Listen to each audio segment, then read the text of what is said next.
Namo Ditafa. This is Giac Vien, and I'm going to try to give a brief kind of reflection on the elements of our morning practice that we do each Saturday before our presentations as a way of both deepening our own practices, connecting with each other, and also preparing the heart-mind for our time of study together. So we begin with an incense ceremony, and this is a one that's familiar to a lot of us, especially those who are associated with or familiar with Plum Village traditions. In gratitude, we offer this incense to all Buddhas and Bodhisattvas throughout space and time. May it be fragrant as earth herself, reflecting our careful efforts, our wholehearted awareness, and the fruit of understanding slowly ripening. May we and all beings be companions of Buddhas and Bodhisattvas. May we awaken from forgetfulness and realize our true home. When it comes to incense and similar offerings in the Buddhist tradition, one of the things you'll notice is that often an altar will include all the four ancient elements, earth, air, water, and fire. And earth elements are seen often in flowers and fruit. You get water in water and tea offerings. We get fire in candles and lamps, and the incense offering is the air because of the smoke rising up. All of these, of course, are an expression of gratitude and respect, a way of clarifying our intentions, but they also connect with practice, and particularly with the role of impermanence. For example, flowers and fruit often connect strongly with the idea of karma, with the actions that we're taking now will then bear fruit in the future. And so we want to very carefully, very intentionally act in such a way that will bear the fruit that aligns with our deepest aspirations to cultivate wisdom and compassion. And incense is, of course, often used as a literal measurement of impermanence, of time ticking down. And it's still commonly used that you time a meditation, time of meditation through the burning down of an incense stick. And so you're literally being aware of the transformation of the incense stick through the coming together of fire and oxygen and the incense. It's transformed into smoke and fragrance and ash. And of course, a lot of us save the ash from our incense offerings, and they become part of the incense offering itself to hold the next stick in place after you accumulate enough ash to do so.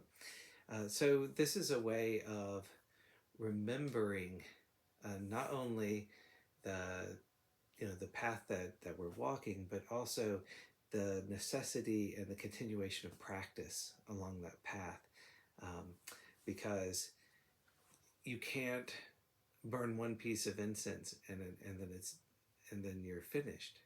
You have to continually offer incense because it's impermanent and it burns away. You can't offer fruit and then you're done with your fruit offerings forever. You have to tend to the fruit offering, remove it so it doesn't rot and spoil, and then replace it with new fruit. And it's the same with our practice. We're continually renewing our practice. So that's some reflections on incense offering, and this idea too of being companions of all Buddhas and Bodhisattvas also locates our own practice within the wider ocean of merit, that our own practice is joining in with the larger practice of enlightened beings that have prepared these practices for us, gone ahead and practiced at a deep level, that we get to participate in that. So there's this joining in of our own practice with the practices that exude saturate the entire cosmos. Next thing in our morning practice is taking refuge. And the three refuges are, I think, very familiar. We use the very simple declaration of, I take refuge in the Buddha, one who shows me the way in this life. I take refuge in the Dharma, the way of understanding and love. take refuge in the Sangha, the community that lives in harmony and awareness. There's a larger formula of it that, of course, traditionally you take refuge 3 times, and in the larger formula of this from Plum Village, you can see how taking refuge is worked deeper and deeper into our lives, and this is really important because most of us, most of the time, don't have an awareness of what we're taking refuge in, where we are seeking protection and safety, where we're seeking well-being and happiness and joy, what our measure of success is. And so it's very easy for us to externalize taking refuge in the Buddha, Dharma, and Sangha, that remaining outside of us without really working it deeply inside of us. And so we end up taking refuge in all sorts of other things in our lives and just getting caught, in that cycle of suffering. And while we take refuge in things that can't bring about end to suffering and our liberation. So in that extended kind of version, you start with this: I take refuge in the Buddha, Dharma, and Sangha. Of course, the Buddha being first of all for us the historical Buddha, Shakyamuni, and then we can expand that to all the Buddhas and Bodhisattvas throughout time and space as a reflection, and the Dharma being first the teachings of the Buddha, and through our practice of the teachings of the Buddha, then we understand the nature of reality. We understand the marks of existence. We understand the Four Noble Truths that allow us to empower us to walk through our daily lives with more and more wisdom and compassion. And the third one being the Sangha, which kind of traditionally and prominently is the monastic Sangha, in terms of this is, again, one Pali chant describes the monastic Sangha as the most fertile ground for cultivation. To see in action those who have devoted an entire life as a community to putting the Buddha's teachings into practice. And then, of course, we can broaden that, the Sangha, especially when you think about the noble Sangha, those who have committed to practicing for the full end of suffering. But it includes the community traditionally called the Parisa, the community of practice, all of us together in mutual dependence, cultivating the Buddhist teachings. And we can see that as you move through this expanded version, the second taking refuge is dwelling in the refuge of Buddha. I clearly see the path of light and beauty in this world. Dwelling in the refuge of Dharma, I learned to open many doors on the path of transformation. Dwelling in the refuge of Sangha, shining light that supports me, keeping my practice free of obstruction. So in the first section of that taking refuge, we are cultivating confidence that the Buddha's path is one worth paying attention to. It's a way of life. It's a way of understanding and love. It's a way of harmony and awareness. And so that's the second one, moves inward, dwelling in that refuge. Dwelling in that refuge, now it's, I clearly see the path of light and beauty in the world for me. So you know that this is the way to walk, and now you begin walking it. You know this is a path of understanding and love, the Dharma is, and now it opens doors of transformation.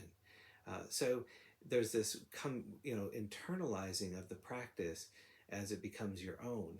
And that leads to that third set, which is taking refuge in the Buddha and myself. I aspire to help all people recognize their own awakened nature, realizing the mind of love.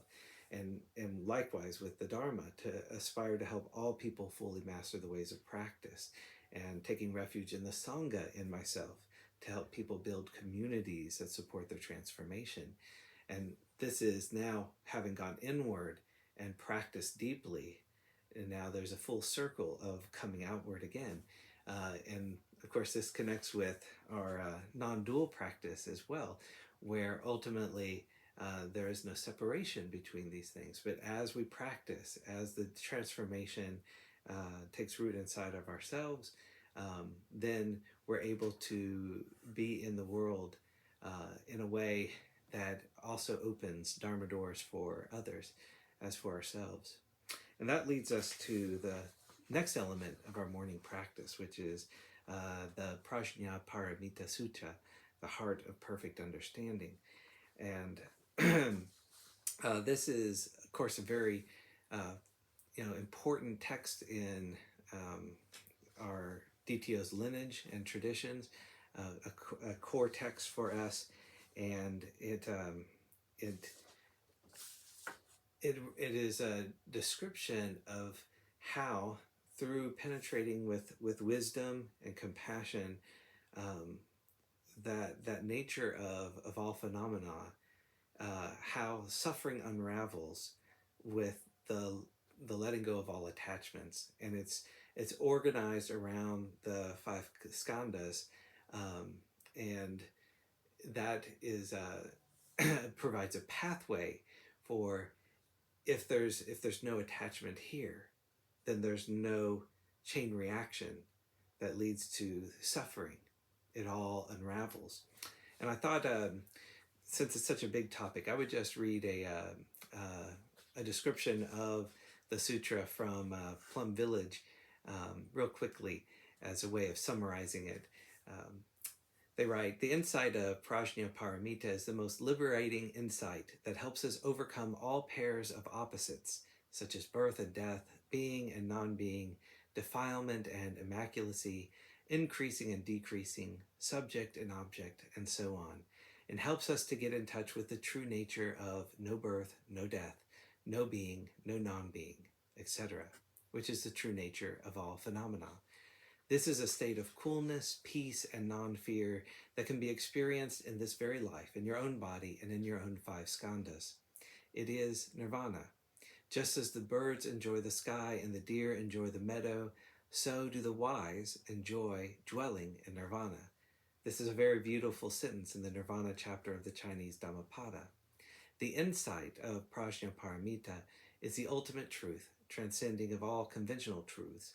It is the highest vision of the Buddha. Our next element in practice is the 5 precepts, and we use the expanded version of the 5 precepts that comes out of, again, the Plum Village tradition of the 5 mindfulness trainings. And just to see that way of applying it to our modern, our current day's challenges and opportunities, I'll read the second wonderful precept as a example of that. So originally, the base precept would be, I undertake the training precept to refrain from taking that which isn't offered, or often translated as to not steal. But in this mindfulness training, we have, aware of the suffering caused by exploitation, social injustice, stealing, and oppression, I vow to cultivate loving kindness and learn ways to work for the well-being of people, animals, plants, and minerals. I will practice generosity by sharing my time, energy, and material resources with those who are in real need. I'm determined not to steal and not to possess anything that should belong to others. I will respect the property of others, but I will prevent others from profiting from human suffering or the suffering of other species on earth. And I like to connect or situate the 5 precepts along with right effort. You could connect them to any point of the Four Noble Truths, of course, but and the Eightfold Path. But I really enjoy reflecting on the precepts in the context of right effort, because in right effort you have 2 pairs, a pair of letting go and a pair of taking up. So the letting go elements are for any unskillful actions and habits that have already arisen, to recognize them and to let go of them, to not practice them anymore. And the second part, for any unskillful, harmful actions or habits that have not yet arisen, to not start those, to not start a new habit, a new unskillful habit. Those 2 elements are the letting go factor of right effort. And the taking up aspects of right effort are for any skillful, wholesome, liberating actions or habits that I've not yet recognized and taken up, made part of my practice. I want to notice those and now make them part of my practice. And for any wholesome, skillful, liberating practices that are already part of my life, already part of my practice, I want to cherish those and strengthen them to continue those. So those four aspects together make up a right effort. And you can see that here reflected in the 5 precepts, especially the expanded versions that we use of the 5 mindfulness trainings, because we're coupling not harming with enacting goodwill. We're actively cultivating wisdom, compassion, generosity, kindness, while we're actively restraining ourselves from letting go of habits that lead to harm, that lead to greed, hatred, and delusion. So these are a really wonderful part of the path, and there's lots of reasons why we practice make the 5 precepts a core part of practice, but not least of which is that it is itself an expression of the Buddha's wisdom and compassion.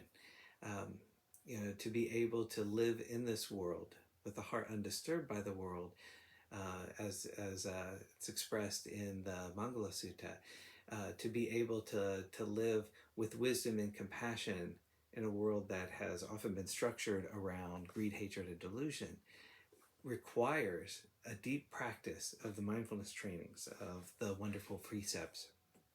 So we do that, and in the preface, in the ceremony, like an official ceremony of taking the precepts, it begins with this preface that I think sums it up well. It's now time to recite the 5 mindfulness trainings. Sangha family, please listen. The 5 mindfulness trainings are the basis for a happy life. They have the capacity to protect life and to make it beautiful and worth living. They are also the door that opens to enlightenment and liberation. Please listen to each mindfulness training and answer yes silently every time you see that you've made an effort to study, practice, and observe the mindfulness training being read. So after this, we of course practice meditation. And these aren't separate practices. Each of these practices is part of training the heart-mind. The practices that come before meditation aren't merely prefatory, they're not extra.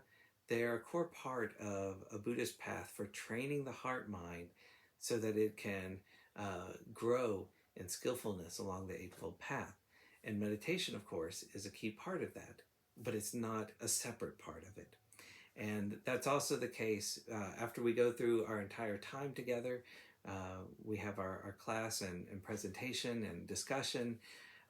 We want to also include that in our practice. This is also training the heart-mind, and that's why we save sharing the merit, dedicating the merit, until the very end, to acknowledge that each one of these parts, from incense offering to reciting the precepts and taking refuge and reciting the Heart Sutra and meditating and studying the Dharma through our presentation and discussion, all of these are vital parts of our practice.